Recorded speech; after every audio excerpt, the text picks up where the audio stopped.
যারা মাছ খেতে পছন্দ করে না আজকের পর থেকে তারাও পছন্দ করবে এই রেসিপি দেখার পর। হ্যালো এভরিওয়ান, আসসালামু আলাইকুম। কেমন আছেন আপনারা সবাই? প্রথমে কড়াইতে তেল দিয়ে মাছগুলো সুন্দরভাবে ভেজে নিতে হবে। আমি রান্না করব মূলত তেলাপিয়া মাছ দিয়ে, করলা দিয়ে। আমি বেলে মাছগুলো আলাদা করে ভেজে উঠিয়ে রাখবো আলাদা খাবার জন্য। এরপর দেখেন আমি খুব সুন্দর করে মাছগুলো ভেজে নিচ্ছি।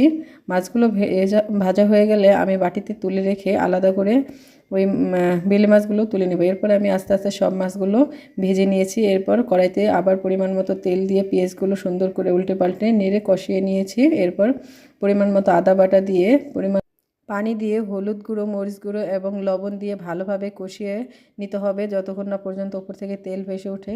দেখেন আমার উপর থেকে তেল ভেসে উঠছে, তখন আমি কুচি করে রাখা আলু এরপর মাছ দিয়ে ভালো করে ঢেকে আমি কষিয়ে নিচ্ছি। কষিয়ে নেওয়া হয়ে গেলে আমি পরিমাণ মতো পানি দিয়ে, যতটুকু ঝোল রাখবেন আপনারা ওই পরিমাণ দিলেই হবে।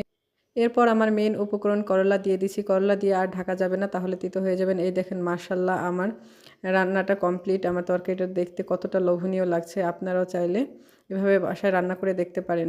Please subscribe to our channel যদি ভালো লাগে। পরবর্তী ভিডিওর জন্য অপেক্ষা করুন। আসসালামু আলাইকুম।